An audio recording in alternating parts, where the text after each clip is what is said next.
Reincarnation. India showed us what it's really about.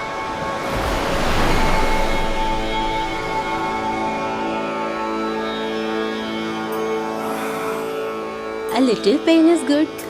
Reminds us we are alive. India, it's so alive, so soulful. Ayurveda had to be born here. Ayurveda is literally the science of life. Take a sip. Life flows through the air here, healing the body, reawakening the spirit, keeping a culture that's centuries old, forever young. Ayurveda showed us you don't have to wait for reincarnation. You can be reborn in this life. Incredible India.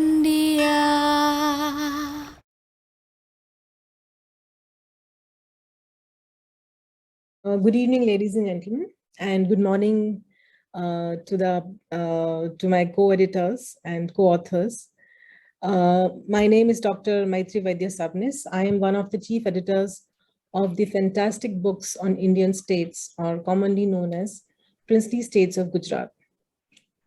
I am extremely honored and humbled by this elite gathering. I would like to thank the Asiatic Society of Mumbai Research Center, for giving us this opportunity to present our work at this virtual global platform. This book is about our journey since 2016, when Dr. Robbins connected via email, telling me that he had read my work and whether I was interested in working with him. We met in Baroda along with Nawab Mir Jafar of Kamadia, and thus began a journey traversing the path tracing the Indian ruled states of Gujarat.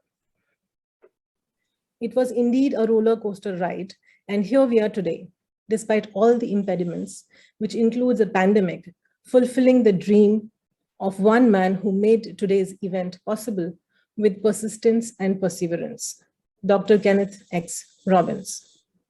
His constant prodding made it very clear to me that I have to relearn my methods of presenting historical narratives so that it reached large number of readers. Dr. Robbins was clear that he did not want the work to become a serious historical work only. It had to have a wider reach. It had to be something that people from all walks of life would warm up to. I, for one, being trained in historical writing, found it a bit of a challenge.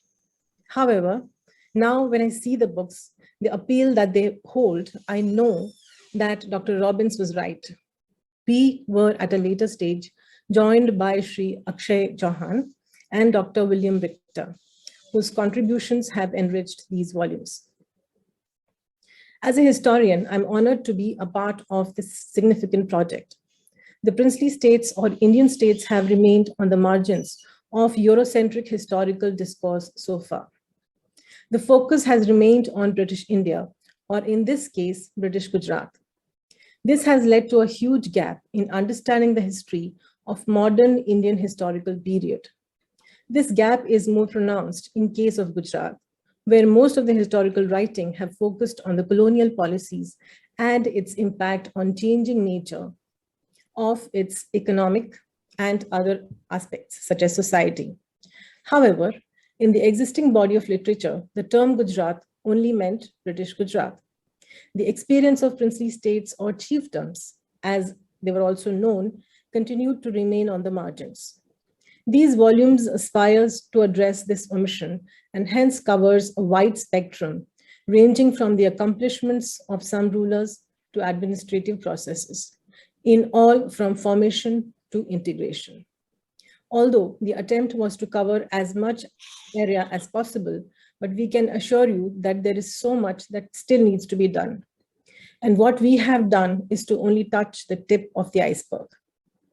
The heavily illustrated books follow a thematic narrative, contains articles from the international team of authors, which include eminent historians, as well as erstwhile rulers of the princely states. And then there is Dr. Robbins, who although does not consider himself as a historian, but is most true to the historian's craft than any trained historians.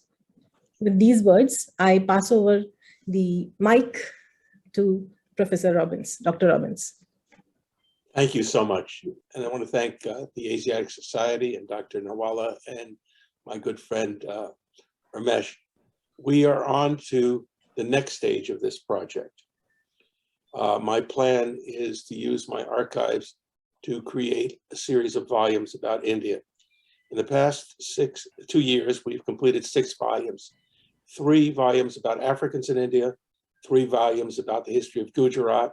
We're almost done with 3 volumes on Muslims and Jews in South Asia, a new groundbreaking study.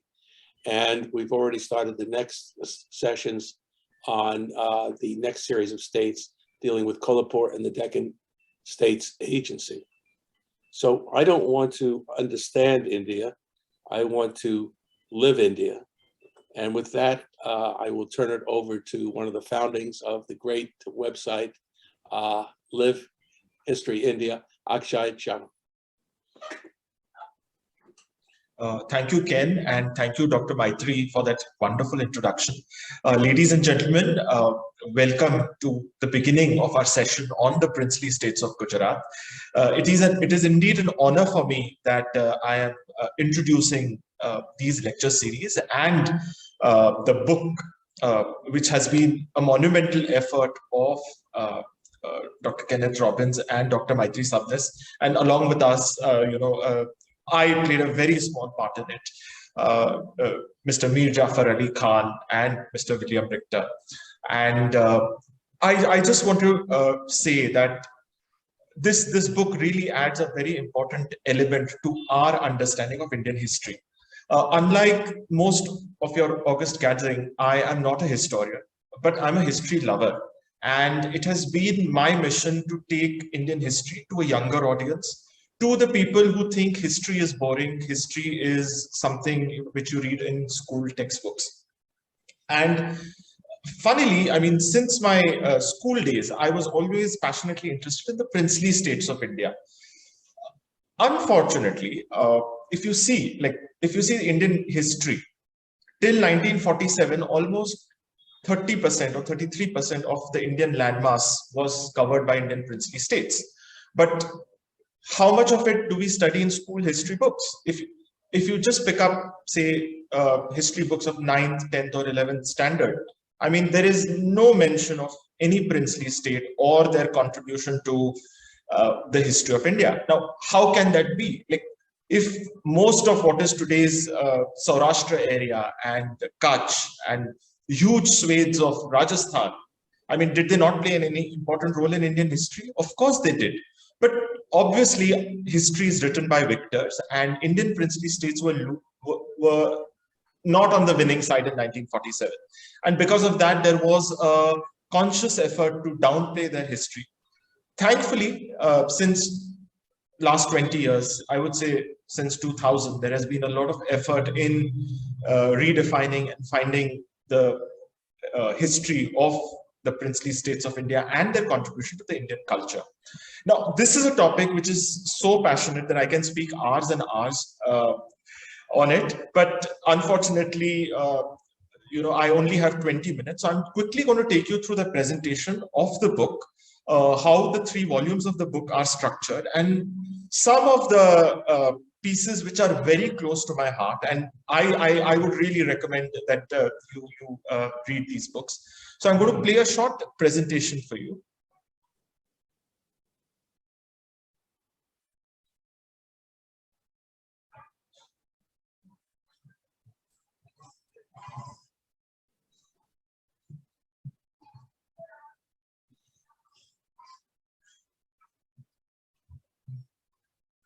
So if you actually look at the map of Gujarat, you can see these numerous principalities. Now, I will not put a number to how many princely states there were in India, because that's a very controversial figure, and I and Dr. Robbins always have a bit of a disagreement on if there were 500 or 600 or something like that. But so generally, let me tell you that out of 500 or 600 princely states which were there in India, more than 300 were in Gujarat alone. It is said that from Ahmedabad, if you had to travel to Rajkot or Jamnagar, you had to cross 50 different jurisdictions. Unfortunately, in Indian history, or even now, we give great importance to the more famous names: Jamnagar, Baroda, Hyderabad, Kashmir. But even a state like Lathi, which many of you might not have heard of, or Radhanpur in North Gujarat, or Bansda, which is on the Maharashtra-Gujarat border, they all played a very important role in their own way in shaping history. Now, the book which we have come up with is called Maharajas, Rajas and Nawabs of Gujarat. It is in 3 volumes. And, Mr. Kenneth Robbins and Ms. Maitri Sabnes are the chief editors who have spent a lot of time and effort in putting together this book with help from other editors like myself, Mir Jafar Ali Khan, and Mr. William Victor. The first volume is called The Making and Unmaking of Gujarat States. Now, this is a very interesting aspect to put things in context. The man which you see here is Colonel Walker. And again, when you ask this question, why were there 200 or 300 princely states in Gujarat? Now, when we think of Indian kingdoms, they were never static. You see, the kingdoms rise, kingdoms fall, kingdoms break, kingdoms get divided. And even now, I mean, if you see the state formations, there is Chhattisgarh which has come up, there is Jharkhand which has come up. So boundaries keep changing. But what happened was, between 1857 and 1947, the British suddenly decided, or I would say, sorry, 1800 to 1947, the British suddenly decided that we are going to freeze the map of the state formation, and everybody stops, nobody captures their neighbors and expands their borders and all. And it was Colonel Walker who was instrumental in early 1800s to form this Walker settlement. And it's one of the most interesting and one of the lesser known aspects of Gujarat's history, that why is it that there are, it was divided into so many tiny principalities, unlike other places in India. And Colonel Walker was responsible for it. So there is a very nice article on it. There are also 2 very interesting articles written by Mir Jafar Ali Khan and Moin Mir. It is on the princely state of Surat and the state of Kamadhya. Now, not many people know that Surat was a princely state ruled by a Nawab, who were originally governors of the Mughals. And later on, they, under the British East India Company's rule, the state was annexed. Now, this Mir Jafar Ali Khan, the Prince of Kamadhya, he actually goes to England, fights in the House of Commons, and gets back his rights. Now, this is the same time when the Nawab Wajid Ali Shah of Awadh, Rani Lakshmi Bai of Jhansi, the Nagpur and Satara royal family, they were all fighting cases in London. And among all of them, the only one who is successful is this prince from Surat. And so there are these 2 very interesting articles in it. And for further reading, there is Mr. Moin Mir's book, Surat, which gives this whole drama in great detail. So this is the first part of the first book, called The Making and Unmaking of the Princely States. The next section of the first book is known as Property Exchange and the Attachment Scheme. Now, again, this attachment scheme, most like 99% of the people in India had not heard of what this was. Now, especially now, if you go to Gujarat, the famous Statue of Unity, this huge, one of the largest statues in the world of Sardar Patel, everywhere it's written that how Sardar Patel and V.P. Menon united the princely states of India. But interestingly, in 1940s, there was this scheme by the British to attack, known as the attachment schemes, where even the British realized that because there were too many princely states in Gujarat, it was not very administratively stable to manage so many principalities, and the whole idea was to attach them to bigger units. So the smaller princely states would be attached to, say, Bhavnagar, Junagadh, Baroda, and those kind of principalities to make them, quote, more manageable units. Interestingly, some of the smaller princes, the British tried their best, but some of the smaller princes really sabotaged the scheme. And ironically, it was a wasted effort because in 1947, the Saurashtra Union would be formed and all that effort would go. But it is a what if of history, because I remember, Professor Ian Copeland in that whole federation scheme and all writing that if the princely states had banded together, maybe Sardar Patel and VP Menon would not have been given that free hand, and maybe there is a possibility of history that states would have survived. So this is a very interesting chapter of the attachment scheme of 1940s. The next one is called British and the States. Now, the British, to manage these princely states, they needed administrative systems. They needed the British residents, hierarchies, and how do you manage these states? So in Gujarat, they had divided these states into what is known as different agencies. So for example, there was the Mahi Kanta agency, which was the states along the banks of the river Mahi. There was the Riva Kanta states. Riva is river Narmada, and the states which came in and around the Narmada river, that was Rajpipla and a lot of the other states like that, were classified as the Riva Kanta states. Now, interestingly, here, this image which you see is of Mallarrao Gaikwad of Baroda, and this is the British political agent or resident, as he was known as, the colonel. And generally, in the initial period, in the late 19th century, you see there was a lot of Orientalism at work, where the princes were seen as these backward in Asiatics, who needed to be civilized ways of the modern world and all. And a lot of these British residents played, while they played a role of a British representative and a role of a certain degree of a balance of power, they also had their own designs. They wanted pliant rulers. So this section of the British and the states covers the whole dynamics between this British trying to take control of Gujarat. The next section, which I find very fascinating, is the freedom struggle and independence. Now, if you see this image, it is that of a fighting Bhil couple. And I have done a lot of work on the revolt of 1857 in Jhansi, Bundelkhand, Central India, North India. But one part of this whole 1857 revolt, which gets quite ignored, is the revolt which happened during in this eastern region of Gujarat. I'm just going to go back to the slide. Now, if you actually see this region of Rajpipla, Chota Udaipur, Baria, Lunawada, Santrampur.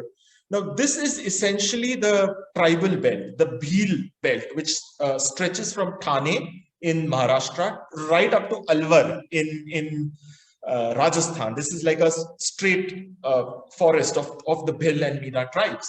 And this is the region which saw a lot of fighting, the outbreaks of revolt against the British in 1857. And it's very unfortunate that not much work has been done on it. So I'm very glad that this book covers this very interesting aspect of history.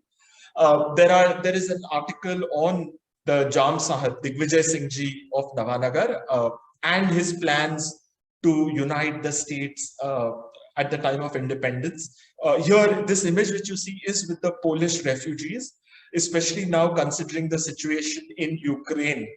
A very similar situation had arisen in the 1940s, and they were given refuge. These Polish people were given refuge in Jamnagar. So, I mean, history never changes, unfortunately. This beautiful palace which you see is the former American consulate. This is the Wankaner House, and which after independence became the Wankaner, the American consulate in Bombay. That has again a very interesting history behind it. And there is another article on the Nawab of Junagadh. I will not reveal much about the article, but let me tell you, Junagadh was a crazy place. And having independently researched Junagadh, the craziest stories about Junagadh and his dog are all true, are all, they have documentary proofs of it. And even the story about how the Nawab left his wife behind Munawarja Begum and took his dogs with him to Pakistan. That is also true. So anyways, so this is the first part of the book. Before I come to the second part of the book, Dr. William Richter has written a very nice piece at the end of the first book on the Indian princes of Gujarat and their role in Indian politics. Now, this is my belief, I mean, whatever I have studied, is that the areas with the princely states, if you see Rajasthan, Gujarat, Madhya Pradesh, where the princely, the feudal elements were very strong. I mean, they later became very strong grounds for the BJP. And I have had these discussions with Dr. Richter about how at least I see a link between the rise of the BJP and the popularity of the BJP in Gujarat and this whole groundwork of the princely element, the princely courts and the princely patronages. The volume 2 of the book is my personal favorite. I mean, there are a lot of my personal favorite essays, and I'm sorry, there's a bit of a personal bias because I cannot cover all the articles of all the volumes. This generally deals with the economic history of the princely states of Gujarat. The first part is, we look at some of the very interesting personalities of the rulers. This is Bhagwat Singh Ji of Gondal. I think one of the greatest princes India ever had. He was a doctor, Ayurvedic doctor. He was so educated and enlightened. Under him, Gondal was one of the most well-run princely states in India. He made a lot of money in the Bombay Stock Exchange. Gondal was a tax-free state. And it's a fascinating story of the ruler of Gondal.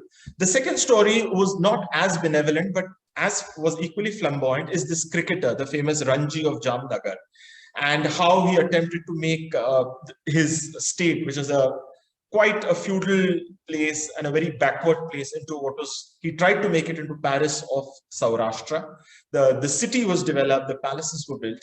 The third part is on the Chauhan rulers of Gujarat. There is a state called Chota Udaipur. People get very amused with the name Chota Udaipur. But there is a state called Chota Udaipur ruled by the Chauhan dynasty, and their connection with the Pavagad and the Pavagad Mata and the Chauhans. And it's a very interesting connection in this section called the rulers. Beyond which is the administration. Now, I have, especially for me, one article which is very significant was something known as Okha Mandal, which Ken has written. Now, very interestingly, like today on social media, the story of Dwarka and the Bet Dwarka, the underwater city of Dwarka, is very popular. The Bet Dwarka, where that so-called underwater city, which is so popular on social media, is supposed to be, is Okha Mandal, which was ruled by the princely state of Baroda. It was considered a very remote province, it had prestige, because when you were the controller of Dwarka, I mean, I have seen papers where Maharaja Pratap Singh Rao of Baroda demanding that he be allowed to appoint the Shankaracharya of Dwarka. So it was a very prestigious location. But later on, Mr. Kenneth Robbins in his article shows about how this port, this Okha Mandal, which developed as a port with railways, played a very important role in the history of Baroda. And one more interesting tidbit is that there was a big revolt in 1857 in Okha as well. So in Saurashtra history, this Okha revolt or the Dwarka revolt must be taught. I mean, I really hope that this story goes out to a lot of people. Another story is those of the Nawabs of Junagadh, who are more famous for their love of dogs, but they played a very important role in the conservation of Gir lions. The volume 2 also looks at their important role which they played, as well as the role of the Gaikwads of Baroda in water management. I mean, in Baroda region and all the places around it, there are a lot of these step wells and vows which were patronized during the Gaikwadi rule. The administrative section looks into that. Another very interesting is some of the great personalities and stories. Now, this gentleman, this young boy which you see, is actually Mahatma Gandhi. And Ken has done this lovely article, and I had done a separate article on the Gandhi family, who were actually the Diwans of Porbandar. And I remember when he went to South Africa, Mahatma Gandhi went to South Africa, the greatest aspiration his mother had for him was, I hope one day he becomes the Diwan of Porbandar, because his father, grandfather, uncle, they were all Diwans of Porbandar into the princely service. And interestingly, when the Congress movement and the movement under princely states was happening, Gandhi was always pro Maharajas because of his background. Another article looks at this very distinguished lady. This is Maharani Chandabai II of Baroda. She was, I think, one of the most fascinating ladies in the princely India, a great, strong character who traveled the world, who loved shopping, but who was also, she was not like those typical Maharanis who only dressed up and did shopping and attending parties. She had a mind of her own. She was great champion of women's rights, women's education, held on her own. I remember having these conversations with Dr. Maitri, who's done a lot of work on her, about how Maharani Chandabai was handling her own investment in the Bombay Stock Exchange. I mean, to imagine a queen doing these things and stamping her own mark on the identity, that's fascinating. Another very interesting story in this section is Palitana. Now, most of the Jains know Palitana. It is one of the most sacred places in Jain religion. And this section looks at the relationship between the princely state of Palitana and the Jain community. Because one of the biggest sources of revenue for the Palitana state was something known as pilgrim tax. So how it was worked on. The next section on trade and commerce looks at this, again, Ken's article on the port of Cambay, one of India's greatest and one of oldest ports. And it's a fascinating, I mean, it's one of my personal favorites. So I would highly recommend this article to you, as well as the trade and commerce of the Kutchi merchants and the whole trading world, because most people don't realize this because of the unique geographical position of Kutch. It was the trading hub for the Persian Gulf, for East Africa, and for much of the Arabian Sea. So again, this looks at the world of the Kutchi merchants and the relationship of the princes with the princely state of Kutch. Again, this section on the economic history of Baroda is so fascinating. These are a series of articles done by Dr. Maitri, and they look at the banking system, especially about how when the Gaekwads went from Maharashtra to Baroda, how they established their state with the help of sahukars or moneylender, these great sahukars who were the financiers to Baroda, who collected the revenue and sent it to the Peshwas. And then about how over time it evolved into a more modern banking system. Then, you know, Maharaja Sayajirao felt that the people were exploited by a lot of these sahukars. He started the PDs, and then how it evolved into the Bank of Baroda. So this whole three-part articles on the banking history, the financial history of Baroda state is absolutely fascinating. And one article which I would like to make special mention of is the role of women from these banking families. And what really surprised me, because I'm very passionate about the business history of India, is that this particular article, again, I would like to make a special mention of it, is that not only it plays a very important role in the business history, the fact that the role of women in Indian finance, but also in gender studies. So I would highly recommend this particular article on the role of women in Baroda finance as well. We come to volume 3.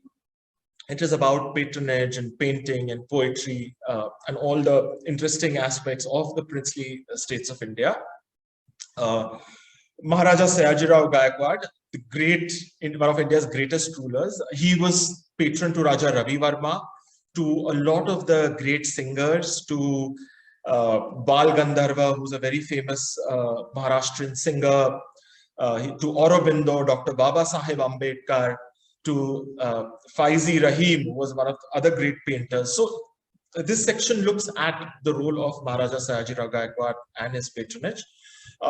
We also have a very nice story on the princely state of Bhavnagar, which was, I think, one of the, say, the top 5 most well-administered states in India.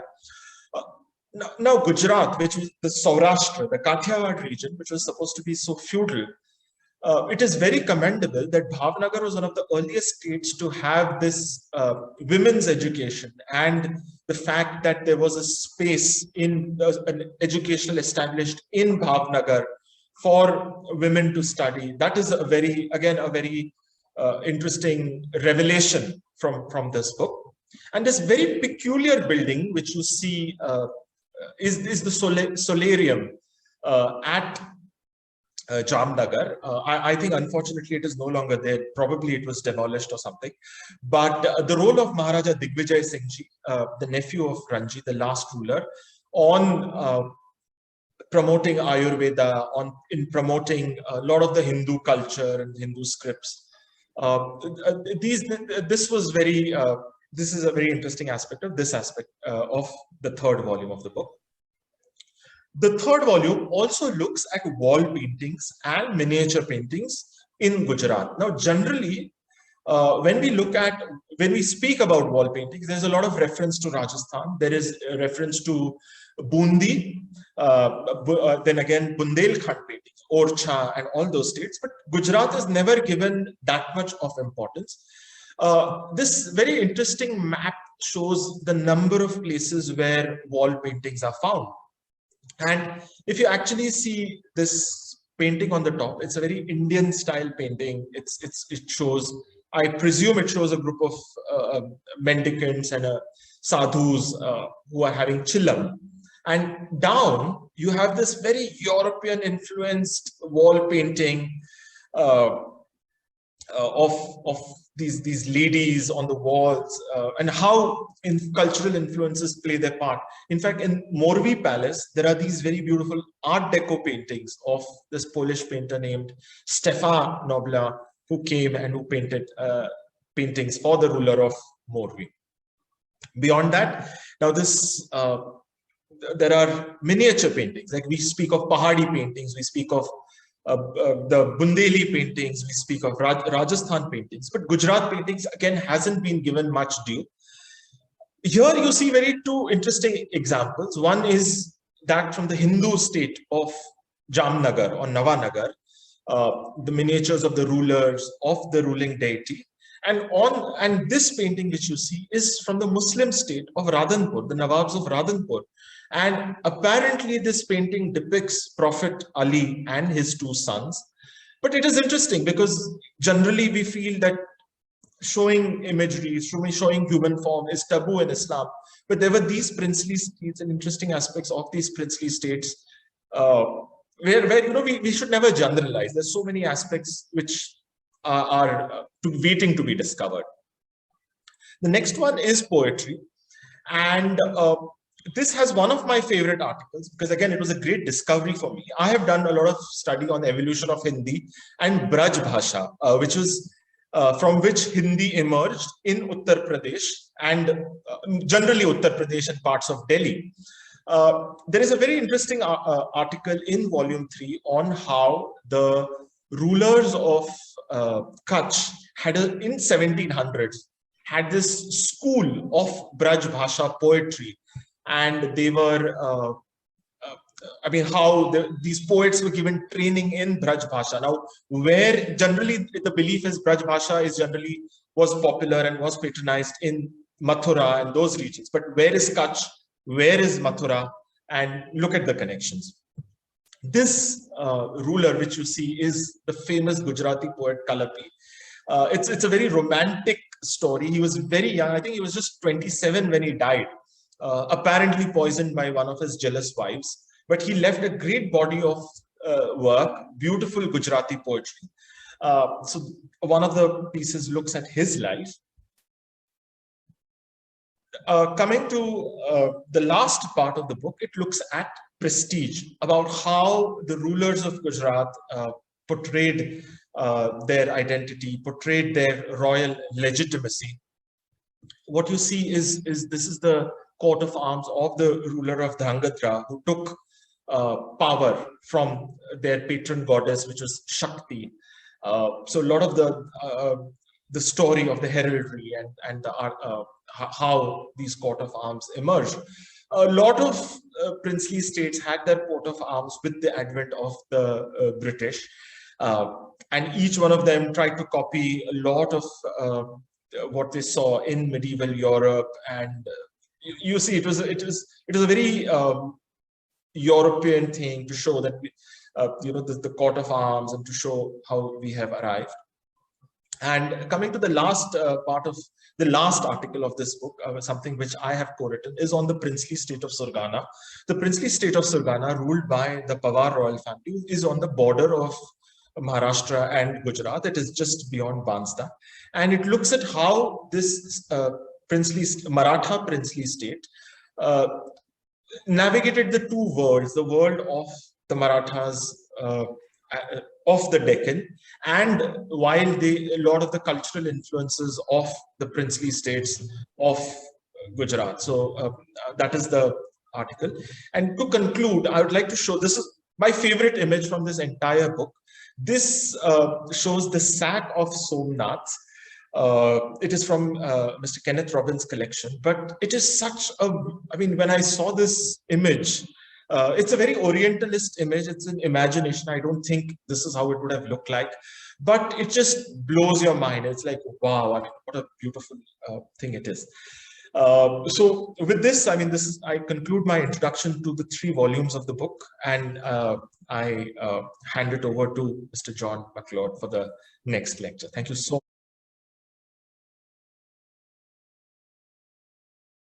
To all my friends in India, good morning to Ken. I have to begin by thanking the organizers of this for including me in this lecture series on the princely states of Gujarat. It's a really great privilege to be among so many distinguished scholars and to speak on a topic that has been near to my heart for almost 40 years. When I began working on my PhD at the University of Toronto in 1986, I decided to write my thesis on the princely states of Gujarat.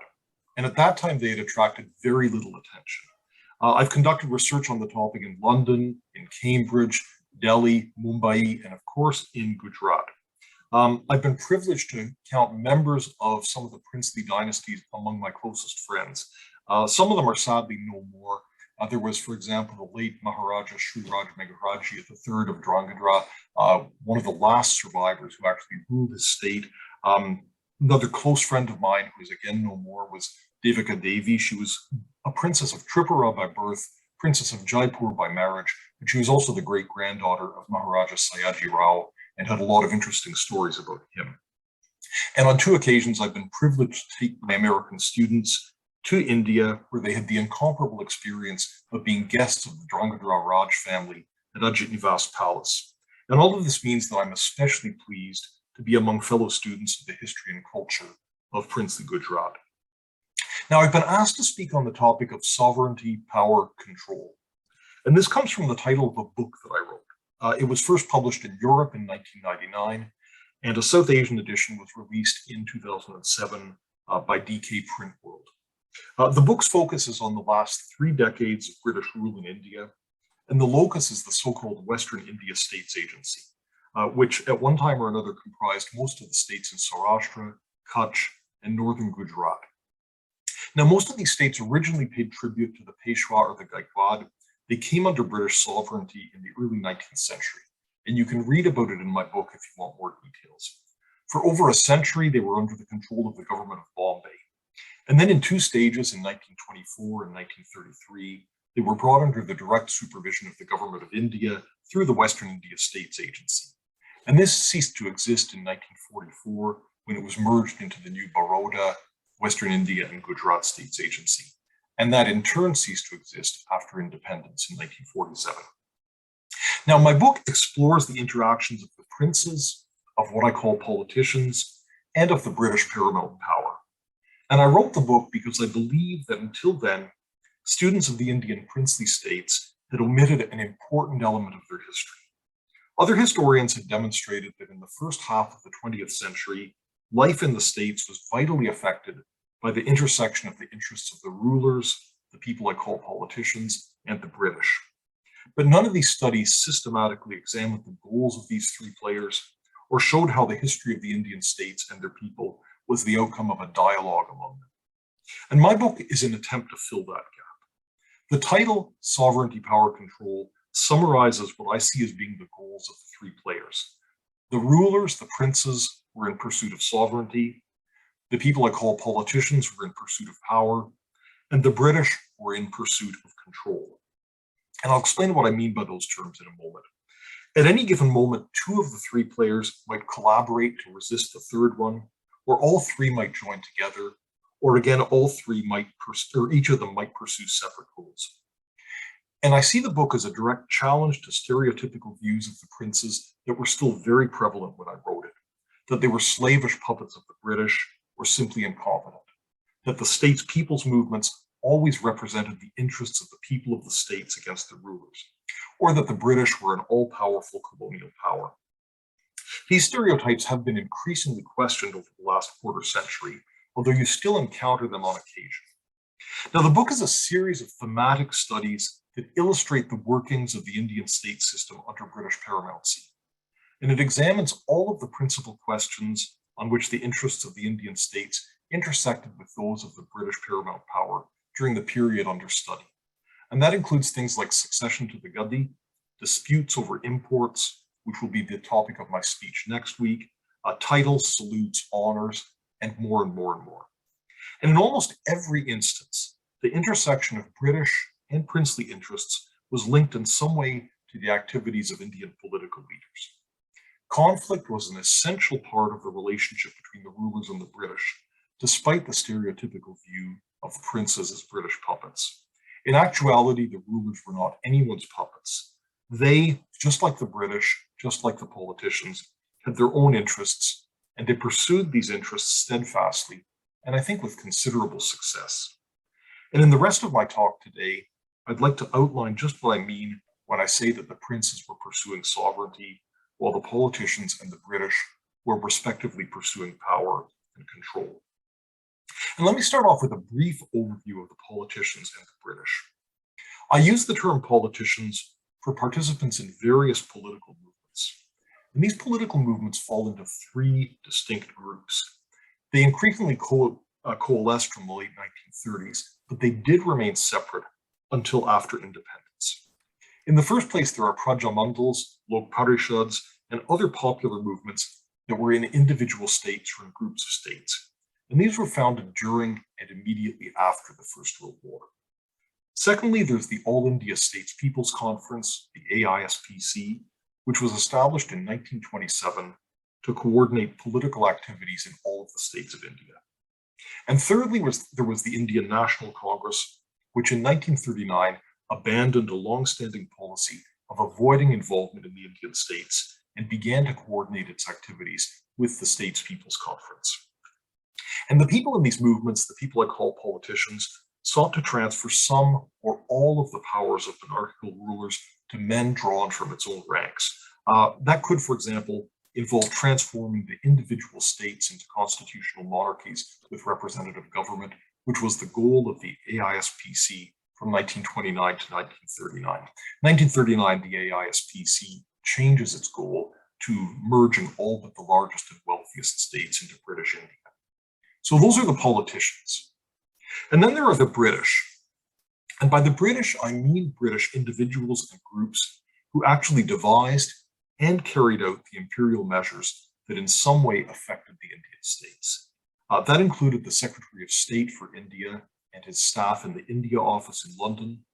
It included the Viceroy and his political department in Delhi. It included the agent of the Governor General, later called the Resident, in Rajkot, and his subordinates. Now, there are obviously grave dangers in ascribing a coherent intellectual system to an entire group of people, especially when it's on the basis of the surviving records of some of its individual members. But there are sufficiently clear patterns in British policy towards the Indian states that some conclusions about its bases may be drawn. And I would say that at all times, the guiding interest that the British paramount power pursued was maintaining what I call control. Now, just what was to be controlled and how changed over time. For one thing, there were two broad outlooks on the part of the British on the relationship between the rulers and their subjects. And that meant that there were also two broad outlooks on the place of the states in the imperial power structure. Essentially, one group of British administrators saw the rulers as the all-powerful masters of their states, and they therefore assumed that as long as the princes accepted British supremacy, their people would do the same. And in this view, the princes could generally be trusted to govern tolerably well and to stamp out any outbreaks of disaffection that might appear among misguided subjects. And what that means, according to this view, is if the paramount power secured the support of the rulers, the princes and chiefs, it would automatically enjoy the support of their people. That would mean then that these peaceful, these loyal, as it was called, states could devote all of their resources to supporting the goals of the imperial overlords. And some of the unimpeachable legitimacy of the prince's rule would be transferred to the foreign masters, whose paramountcy they willingly accepted. So that's one view on the part of the British of what role the princes would say. But according to other British people, the princes were at heart oppressive tyrants. They had little interest in their subjects' welfare. And according to this view, unless the British kept a close watch on the affairs in the states and corrected every abuse that came to their attention, popular discontent would overwhelm not merely the princes, but also the British paramount power that tolerated their activities.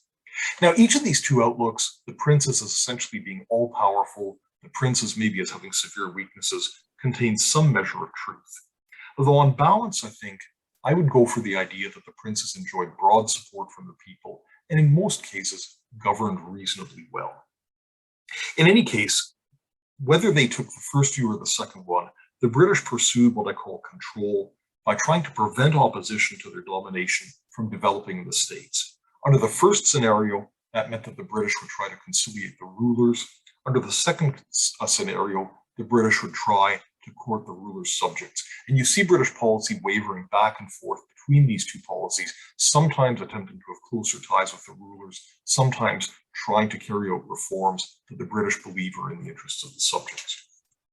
So that's a very brief introduction to what I call the politicians of the British and their goals in the three-way dance that I sum up as sovereignty, power, and control. What I want to do now is to talk in a little bit more detail about the princes and some aspects of their objectives. A long-standing stereotype has the Indian princes as devoted solely to their own pleasure and exploiting their people either to finance their own enjoyments or out of cruelty, at any rate to the extent permitted by current British policy. And there certainly were rulers who fit that stereotype. There was, for example, a man who succeeded as chief of one of the smaller states in Saurashtra in 1936. He was accused of attempted kidnapping, rape, theft. He was arrested for assaulting police constables who stopped him for drunken driving in Delhi. He oppressed his subjects with extortionate taxes. And during the Second World War, he diverted the rationed sugar intended for the people of the state and sold it on the black market for personal gain. But in actuality, such bad rulers were very much a minority. The great majority of princes and chiefs in India took their duties very seriously, and they ruled their people accordingly. And this is apparent from many pieces of evidence, ranging from the perusal of thousands of archival documents to the attitude that even almost 75 years after the end of princely rule, the ordinary people of many former Indian states still obviously hold towards their erstwhile royal families. You only have to keep in mind the electoral success of many members of princely families. So what that means is that the real interests of the princes did not center on wanting the freedom to misgovern their people. Now, obviously, it would be ridiculous to claim that every prince held identical views. But the actions of the leading rulers of the Western India States Agency in Gujarat show that on the whole, they shared certain common interests and certain common goals. And as far as these men and comparable princes elsewhere in India are concerned, one word repeatedly turns up as being central to the ruler's interests. For example, in 1935, following the publication of the proposed new federal constitution for India, the Chamber of Princes is a body that from 1921 brought the princes together in regular meetings in New Delhi. The Chamber of Princes passed a resolution on the ongoing discussions of creating a federation with representatives of both the princely states and British India in a federal government. And the resolution reads, and I quote, "The inauguration and success of federation will depend entirely on the goodwill and cooperation of all the parties concerned, and upon the clear recognition of the sovereignty of the states," close quotes. And it's one of my main contentions that the pursuit of sovereignty was the overriding interest of the rulers of the Indian states as a body. To them, the practical and symbolic aspects of sovereignty were inseparable. Certainly, they wanted minimal British interference in the way they ran their states. But the symbols of sovereignty were equally important. And as a result of that, they treasured internationally recognized symbols of statehood or sovereignty, from office buildings to armies. In fact, the various manifestations of the concern for sovereignty are so closely linked by this underlying unity that it's difficult to separate them from one another. Still, I think we can make an attempt to classify the principal elements in the ruler's concept of sovereignty if we want to analyze it. And I see it as falling into 5 broad categories. Number 1, there was ensuring that the Indian states continued to exist, because obviously if their kingdoms ceased to exist, the rulers would simply no longer be sovereigns. Secondly, there was minimizing British intervention in state affairs. If all aspects of life and administration in the states were controlled by the British, princely sovereignty would be a mere fiction. Thirdly, there was securing recognition from the British as partners in some way in the government of India, since the hereditary right to play a part in questions of national importance is the prerogative of sovereign monarchs. Fourthly, there was preserving those princely rights that symbolized sovereignty. And fifthly and finally, there was the concept often expressed with the word izzat, or personal honor. The traditional duties of an Indian king include safeguarding the izzat of his family and his state. And that means that he must fight bravely, avenge all insults, and generally earn respect. Among the princes in the first half of the 20th century, I think that izzat takes at least 3 forms. First, there was their izzat as monarchs. The rulers' dislike of British intervention in their affairs, for example, was partly motivated by a desire to administer their own people with outside interference, but it was also influenced by the view that intervention constituted an attack on the prince's izzat, as it presupposed that they were unable to perform their hereditary function of ruling. And closely related to this was the izzat of the princes as a class, which had to prove itself worthy of the respect it demanded. And a third izzat was that of the individual ruler or the individual state, rather than of all the princes. Now, the attitudes of the princes to the other 2 main players in Indian politics between the world wars, and these are the forces of organized politics in the British, are the subject of a stereotype that is as persistent as the stereotype of the hedonistic, exploitative prince. And this is the image of the slavishly pro-British ruler who joins with his country's foreign oppressors to crush the freedom movement. Now, there may have been some rulers of this stamp, but it was certainly not applicable to most. Princes frequently made clear their support for constitutional advancement. In 1917, for example, the Maharaja of Bikaner played a central role in securing the promise from Britain that India would one day attain responsible government. And in 1940, the Chamber of Princes passed a resolution supporting dominion status for India. Dominion status is the form of independence that India enjoyed from 1947 to 1950.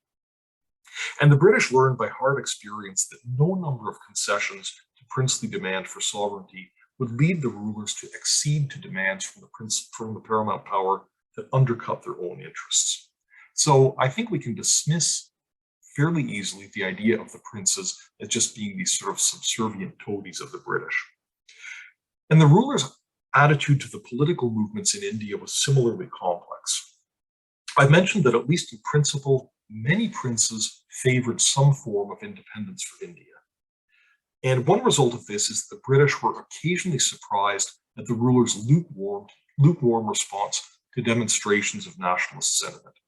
That's especially striking during the civil disobedience movement of 1930 to 1933, when many rulers neither suppressed their own people nor prevented their states from being used as bases for activity in British India.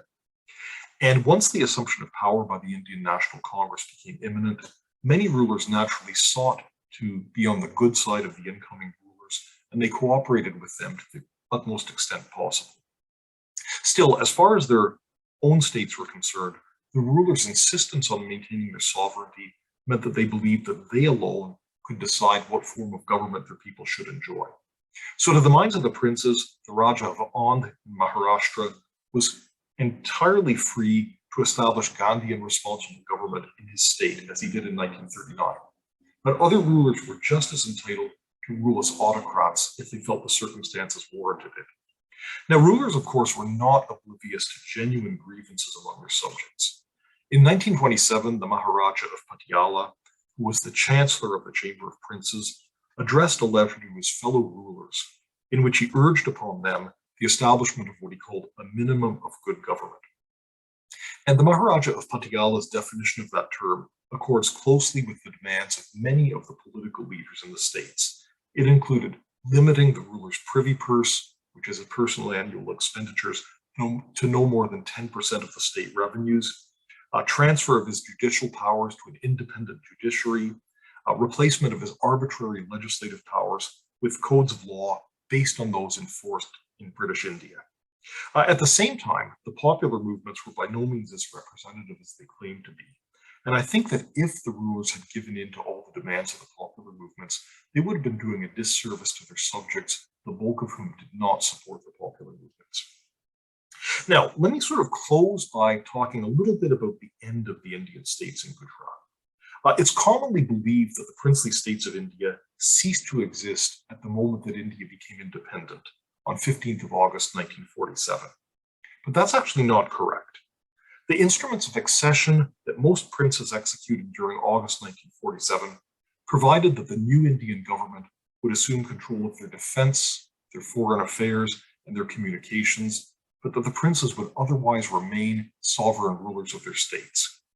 The Ministry of States, headed by Sardar Patel, stepped into the shoes of the Viceroy's political department in New Delhi. And the Ministry of States appointed regional commissioners to replace the British residents as agents of its paramountcy. And in most cases, a new regional commissioner simply stepped right into the shoes of former residents. So for example, the old Western India States Agency in 1947 comes under the control of the regional commissioner for Baroda and the states of Western India and Gujarat. And this regional commissioner and his staff carried on the traditions of their British predecessors, even down to using British agency stationery for their correspondence. And the Ministry of States resisted pressure from state political leaders to transfer political power to them. For example, November 1947, as you know, the government of India assumed control of the state of Junagadh. And there was pressure from popular leaders to be given control of that state government. The Ministry of State said that's not going to happen. And for several months after independence, it looked as if relations between the princes and the new Indian government would continue on the same basis as the relationship between the princes and the British had been. There'd be a balance between sovereignty on the part of the princes, control on the part of the government of India. Many rulers certainly thought so, and they carried on their quest to enhance the reality or the symbols of their sovereignty. Just as one example, in September 1947, the Maharaja of Baroda renewed a long-standing claim to jurisdiction over the other states of Gujarat, and he asked that the government of India recognize him as King of Gujarat and Kathiawar. And that shows that he thought that the princely states were going to continue for the foreseeable future. That being said, something had changed. Sardar Patel might be unwilling to step in and force the rulers to hand over power to the politicians. But the close links that had grown up between the Indian National Congress on the one hand and the States People's Conference during the previous decade meant that the new government of India would not allow the rulers to suppress political agitation in the states. And as a result, the rulers found themselves under unprecedented pressure from local political leaders. And the first to give in was the Maharaja of Bhavnagar. By January 1948, matters in his state had reached the point at which he judged it best not to resist any further. And he appointed a new government in his state made up of politicians and responsible to a legislature. And for a time, it looked as if this might be the future of the states in Gujarat, that they would remain as constitutional monarchies with responsible government for their people. But as it turned out, Bhavnagar was to be the only state in the former Western India States Agency where responsible government was actually inaugurated. And the reason for this is that in late 1947, opinion in Sardar Patel's Ministry of States had apparently turned against continued monarchical rule in the states. I suggest that this was not so much because the minister and his colleagues wanted an immediate handover to the politicians. It's more because they realized that the continued popularity of the princes threatened the control of India by the Indian National Congress. Now, obviously, something like that could not be publicly admitted by a democratic government. Fortunately, the new nation's need for administrative uniformity and democratization provided the Ministry of States with a convenient excuse for eliminating the states. And in the former Western India States Agency, there was an almost ready-made solution. Since June of 1946, the princes of Saurashtra had been discussing plans to unite their states into a single federated state.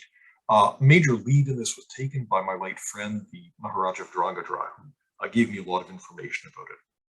And in January 1948, Sardar Patel and his secretary, VP Menon, pick up this idea. And immediately after the establishment of responsible government in Bhavnagar, the Ministry of States began to press the rulers in Saurashtra to bring about the proposed union. And the rulers agreed to this, and on 22nd of January 1948, the rulers of the principal states in Saurashtra signed a covenant providing for the merger of their territories into a new united state of Kathiawar. This was to be, in essence, a constitutional monarchy with a popular ministry that was made up of the leading statespeople conference politicians from the peninsula. And the new state, Kathiawar, later renamed Saurashtra, came into being 3 weeks later. And it served as the model for the establishment of similar unions of states in places like Rajasthan, various parts of Madhya Pradesh, and so on and so forth. The Ministry of States now turned to the rulers in eastern and northern Gujarat. And in April 1948, they agreed to the merger of their states into the province of Bombay. And state political leaders then moved into positions of power as local Congress bosses. And in May of 1948, the Maharao of Kutch agreed to hand over his state to the center.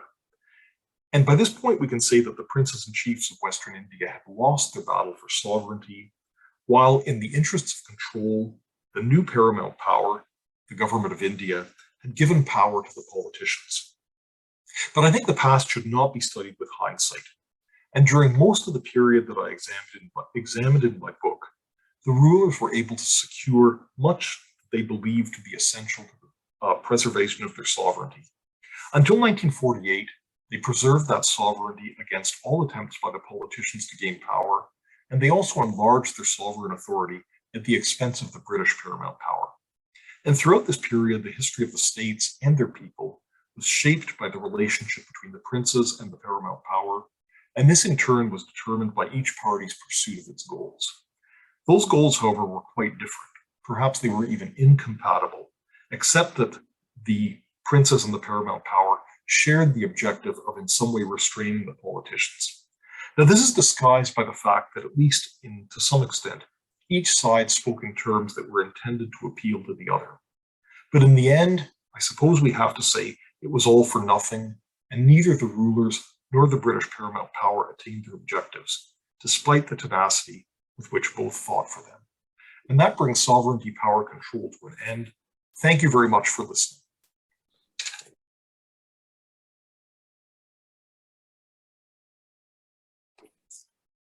Thank you very much, John. Maitri, do you want to take over running the rest of the meeting, please? Unmute. Yeah, I'm sorry. Thank you, Professor McLeod. I think I have to tell you this, that we have recommended your book to our MA course, because I'm teaching this course on princely states of Gujarat. And your book, of course, is quite popular with our students. I think many of them have joined today especially to listen to you. So Wonderful. Thank you. I'm yeah. flattered. Thank you so much. So we know that you have already moved away from, in the field of work, you've already moved away from working in this field, especially talking about the princely states, and you have achieved great many accolades since the publication of this book.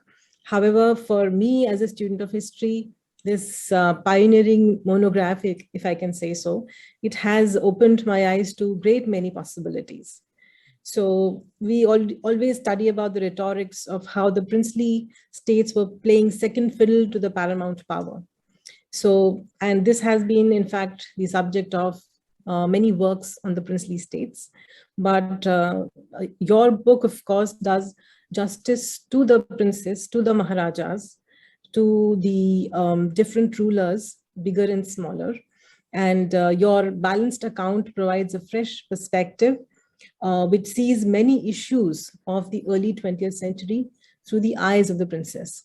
So I think what you have done is, what your work has done is, it has led open a field for us to explore the next generation. So my interest in princely states, in fact, quite borrows from your work. And this is what our attempt in the volumes that Akshay has so eloquently, I think, expressed in his presentation, in his introduction. So we have been, I think the entire team has been quite conscious of the fact that this is one anomaly that has to be corrected, because we often hear of history of India, we often hear of British India, we often hear of the events that took place in British India and British Gujarat. But when we talk about the princely states, as you had mentioned in your lecture as well, that they are simply dismissed as stooges of the empire. So I think your presentation was excellent, and I have no words to express actually. So now I think I can move on to Ken, Professor Robbins, Dr. Robbins. Thank you very much. And I am in awe of John too. We worked together on a book on African elites in India, which has become standard as well. And one of the things that nobody knows about John is that he has done a tremendous amount of research on princely genealogy, which fortunately he gave me, and which I keep on amazing people with, and it's not been published. And part of the reason that I'm setting up this archive at University of Pennsylvania on India is because these are exactly the kind of material that's not available.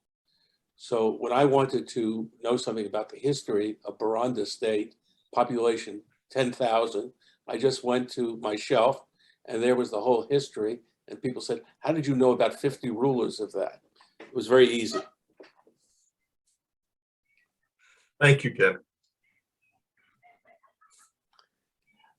I think that one of the things that we're talking about is that when you talk about any subject, people want a single narrative thing. They only remember one thing.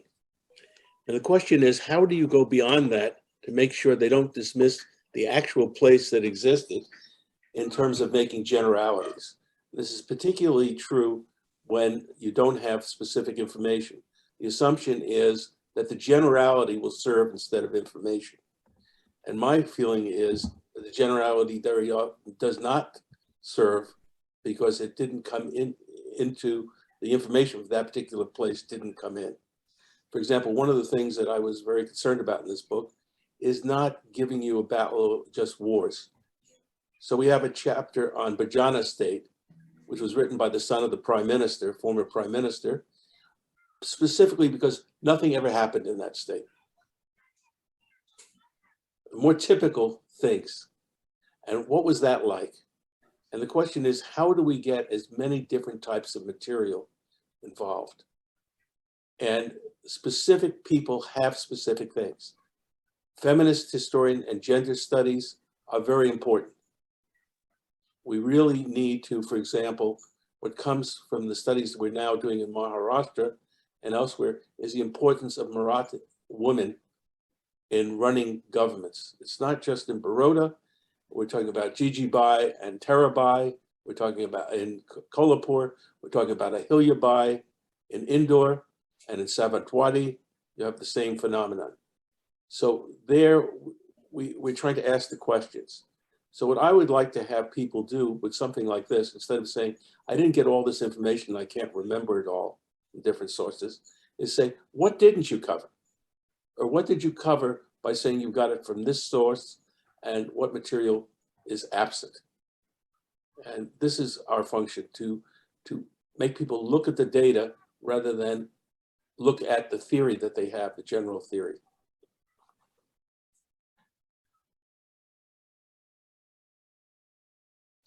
Akshay, do you want to say something about the role of Live History India in doing that? Yes, so I just wanted to say that I am so glad that Kenneth, you are reviving the history of the princely states of India, and we were very keen of putting the stories in a way that people understand, people relate to it, because history is always around us. And you see, in India, I'll tell you, the people of Bhavnagar are very proud of Bhavnagar history, but they've never been taught in school. They have no place to read it. And the hunger which is there, you can see it on social media. You go on YouTube and you search for Bhavnagar history. You will see a lot of these local Gujarati boys straight out of college or straight out of school doing these very short videos on Bhavnagar ka itihas, and same thing in Jamnagar, or even states like Orchha or Kolhapur. So there is a lot of hunger. Unfortunately, the information is not available.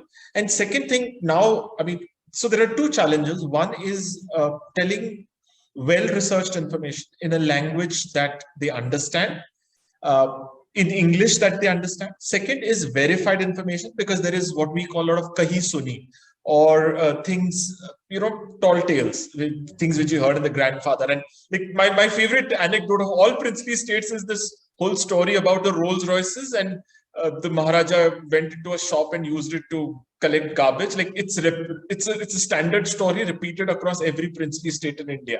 Hamare Maharaja ne ye kiya and wo kiya. That thing. And the third is also regional languages. I think Bhavnagar story also needs to be told in an easy way to people who cannot speak English. So I think that will be the next level of challenge which we need to speak about. But right now, I think we are going through a very, what I would call the golden era of princely history, where there is so much of hunger to consume this kind of history. A poet like Kalapi, Sayajirao of Baroda, I'm very surprised the sheer popularity of Maharaja Sayajirao of Baroda, not only in Gujarat, but even in Maharashtra. If you ask a person from Jamnagar about Ranji, they may not know anything about the history of Jamnagar, but they are so proud. He's like a superstar for them. So this desire for local heroes and local identity, that is what is going to see the renaissance. Like Palitana people are going to be very passionate about Palitana history, and that is what is going to drive princely history. But us as people who are academic historians, people like us who are enthusiasts, and people who are very passionate about the subject, it is our responsibility to tell true history, well-researched history, but in a language that people understand. Yes, and I think, let's take Bhavnagar, for example. Here you have a state which people didn't consider as having the sort of long history that with bards and so on and so forth that Mewar did. At least it wasn't really, done that way, and how they created a tradition. And the specific areas in which they excelled, like women's education, and with the way in which their port had different powers that other ports in Gujarat did not have, and the way this added to to the prosperity of the area, and the types of paintings. Bhavnagar is one of the states. There was never a Bhavnagar painting, miniature painting or wall painting really published before. There are these beautiful wall paintings in the old palace in Sihor. There are miniature paintings. And so this has not entered the dialogue. I've never seen a Bhavnagar painting in a Western museum or in an article and so on and so forth. And we base things on evidence, and we don't go away, things go across. We, for example, we speak about schools of painting, but I can show you that a painting in my collection from Kutch must have been influenced by Udaipur painting. Now, how did that influence occur? Did it come because the painter came, or because a bride came from one place to another? And the way in which the Rajputs and the Marathas represented pan-Indic traditions. Most people have the false idea that the Rajputs were limited to Rajasthan. There couldn't be any Rajputs in Gujarat, which is not true. We'd love to have some questions from the audience.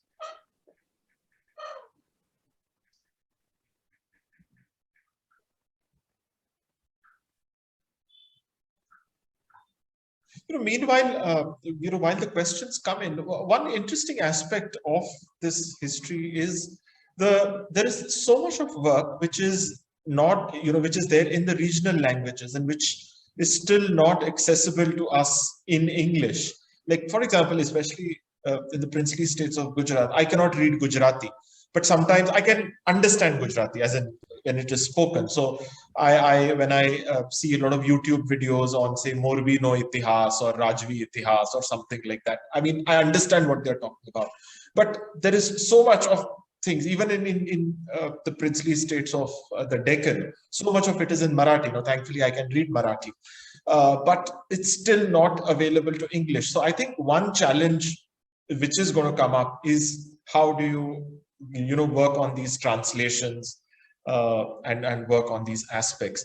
And another thing is, the layering of history, like again, Kutch, that whole story of the Braj Bhasha and the poetry. I mean, what a fabulous thing. Ram Singh Malam, that this guy, this Kutchi artisan, he goes to Europe and gets trained, or I think he gets trained by the Dutch artists. Nobody's done work on that. I mean, there is so much more work to do. Or, Dr. Maitri's fabulous piece on the women and the Pedis and the Sahukar families.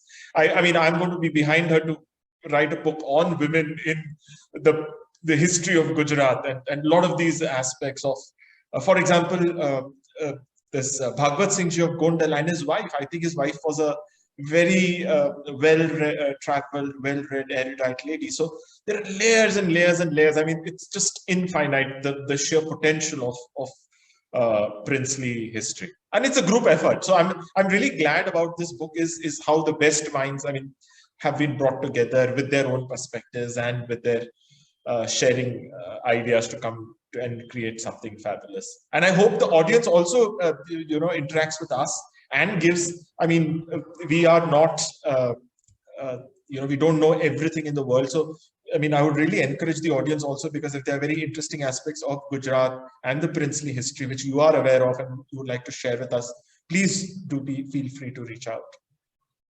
In fact, I think I can add to what Akshay is saying, that, I teach history of the princely, teaching the students. Often they are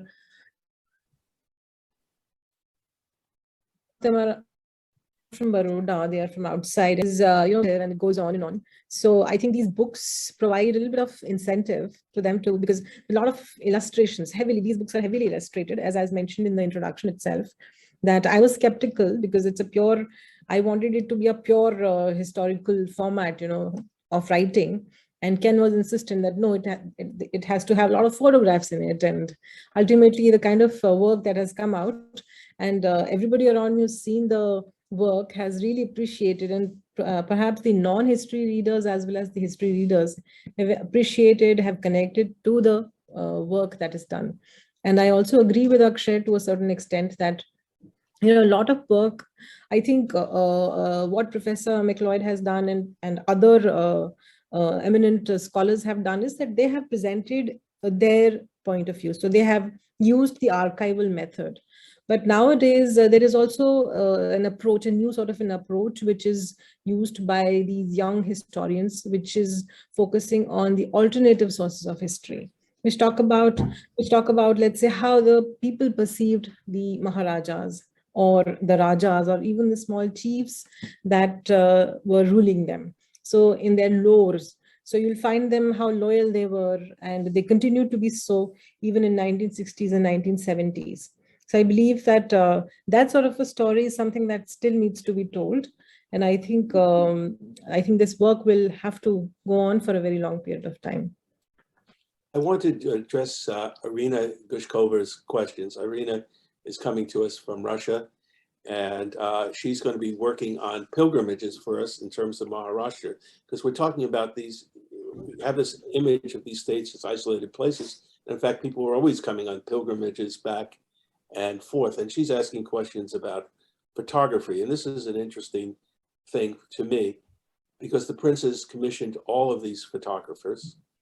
She mentioned Vernon and Company. And it's important that we get the individual photographs and the photographs commemorating events. So I've tried to collect both. Another thing is that Indians have a way of layering things. That what is extraordinary about the photographs that we collect from the princely states is very often they're overpainted. And some of them actually look like miniature paintings. And it's important to see which rulers, did different styles or preferred different styles. And even if you look particularly at Nathwara paintings, you'll see that some of them have images, photographic images of faces of pilgrims in them, and are multiple perspectives all at the same time. And the things that you think are painted are actually real, and things that you think are real are really painted in the photographs. So this is we really haven't explored the pre-modern things. And if you go over a lot of the modern art of today in the West, you'll see that a lot of those things like color field painting, you can see color field paintings, which was such a big deal in the West in early 1800s in Jodhpur paintings. So we really haven't seen the way in which the West has taken many of these things from India and gotten credit for it. And hopefully that will change. On behalf of the audience, I think I have this curiosity, being someone who studied in the field for so long, I still am unable to reach to a certain conclusion about this issue. And I would like to address this to Professor McLeod.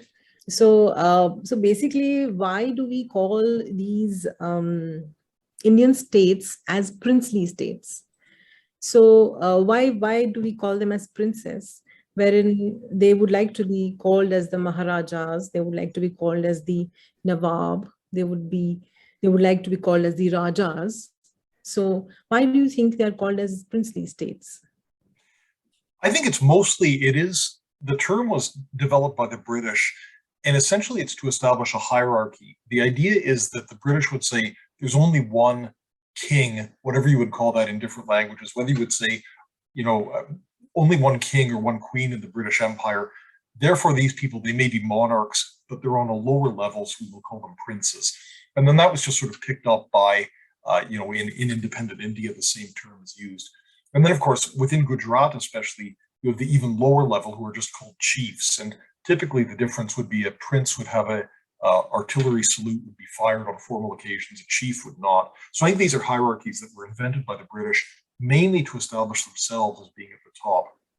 I've even seen correspondence where a British resident will complain that a prince has used a crown on his stationery that looks too much like the British royal crown, and they will say he must use a different kind of crown, maybe an Indian crown, because this is attempting to claim that he is a king when he's only a prince. So that's really where that, I would say, that tends to come from.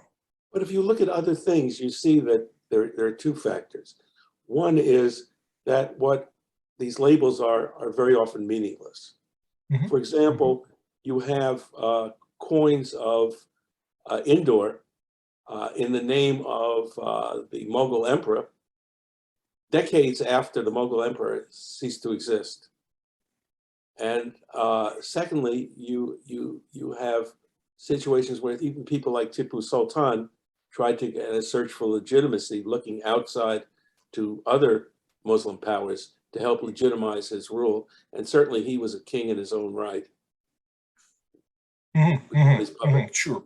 Yeah, yeah. I also see a comment that Irina has just put up, and I think it's also true that in some cases there were people who really had just been sort of rural landholders whom the British recognized as princes. That happens with a lot of the sort of subordinate rulers in Maharashtra. Kolhapur is an exception, but most of the others really had just been subordinate landholders under the Peshwa. The British recognized them as princes. In places like Chhattisgarh, that essentially is what happened too. After 1857, the British recognized certain landholders as being rulers. So in that case, it's maybe you can actually say raising somebody up as opposed to sort of degrading them. It's a very complex process, and I think all of these things happen.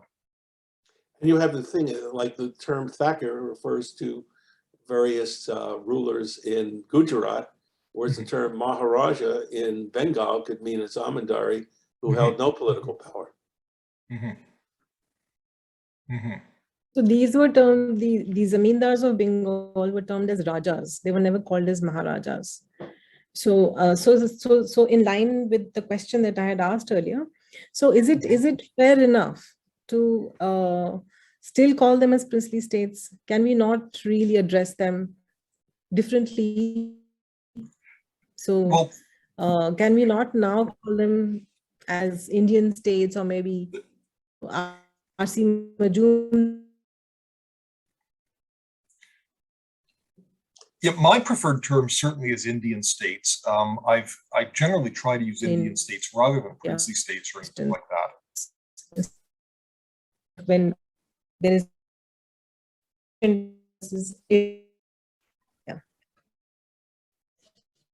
I think that you, as the academicians, really are the people who are going to insist on that kind of change.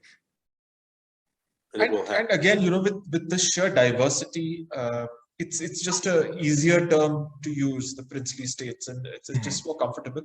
And one more very interesting point is princely states were never stuck in history, because, for example, if you see some of the states like Darbhanga or Balrampur, the great zamindaris of the north, they were essentially kingdoms downgraded to zamindaris. And then when you look at the Odisha states, most of these like Bolangir and Kyojhar and all those, they are technically almost till 1860s, they are technically zamindaris and upgraded to princely states. Even a lot of the Deccan states like Akkalkot and Faltan and Bhor and Aund, now these are till 1850s are known as Satara Jagirs. I mean, a lot of the references being as Satara Jagirs. And then suddenly after the annexation of Satara, they become princely states. So this great fluidity, I mean, is very fascinating about who was being upgraded and who was being downgraded. And, quite interesting. And in Maharashtra, especially as a Maharashtrian, I'll say it's a very interesting term that Raje or Maharaj is a very it's a very honorary term, like Shrimant or Raje or Maharaj. So you could be just I've been asked to end the meeting on time, so please forgive me. But I invite you all to come back for the next 6 lectures. Tomorrow's lecture will be on the question of how we use archival information, whether it's stamps or paintings or photographs or documents to tell this story. And I invite you all back at the same time tomorrow, Thursday, and next Monday through Thursday.